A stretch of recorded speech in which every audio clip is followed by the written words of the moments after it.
Friends, ಈ video ನಿಮಗೆ ಇಷ್ಟ ಆಯ್ತು ಅಂತ ಅಂದ್ಕೊಳ್ತೀನಿ. ಇನ್ನೊಂದು ಏನಂದರೆ, ಇದು ನೇಂದ್ರ ಬನಾನಾ ಅಲ್ವಾ, ಅದು ಗಟ್ಟಿ ಇರುತ್ತೆ.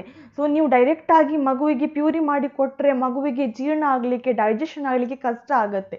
ಆದ ಕಾರಣ ವಿಡಿಯೋಲಿ ತೋರಿಸಿದ ಹಾಗೇ ನೀವು ಬಾಯ್ಲ್ ಮಾಡಿ ಅಥವಾ ಸ್ಟೀಮ್ ಮಾಡಿ ಮತ್ತೆ ಪ್ಯೂರಿ ಮಾಡಿ ಕೊಟ್ಟರೆ ಒಳ್ಳೆಯದು.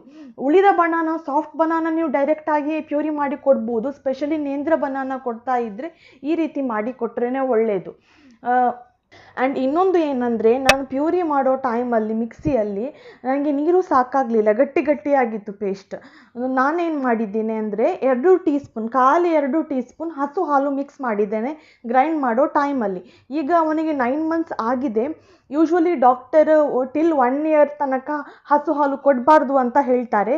ಬಟ್ 2 to 3 ಸ್ಪೂನ್ ಚಿಂತೆ ಇಲ್ಲ, ಪರವಾಗಿಲ್ಲ, ನೀವು ಕೂಡ ಆ್ಯಡ್ ಮಾಡ್ಬೋದು ಒಂದು ವೇಳೆ ನಿಮ್ಮ ಮಗು 9 ಮಂತ್ಸ್ ಅಬೌವ್ ಇದ್ದರೆ.